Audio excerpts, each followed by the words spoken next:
معجزة فكا iyo mu'alifka maanta loo bogay waa mu'alifkee waa al-mu'alif Salmaan Maxamed oo loo yaqaano abwaan saluu codkii waa alfanaan Xuseen Carab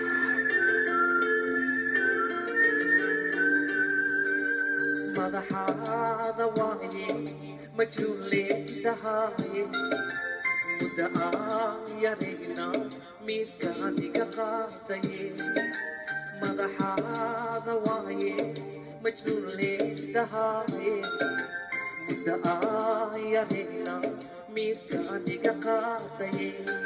meel weyn midii joogtee marna kama maarmi kare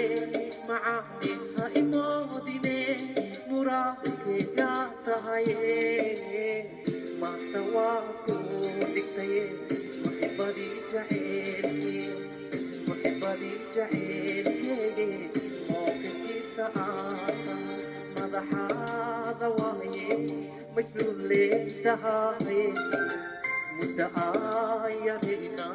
ميرك أنك قاضي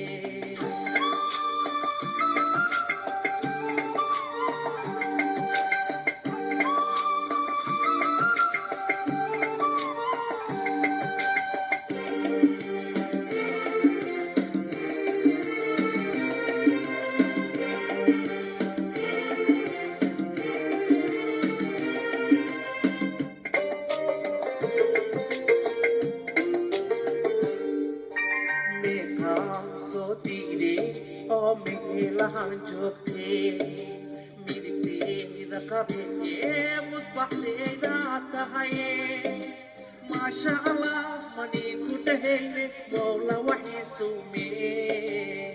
ما تواكو بكتاية محباري جعيل موقفي سعادة مدحا ضواي مجنون لدهاي مدعا يرينا ميرك أنك قاضي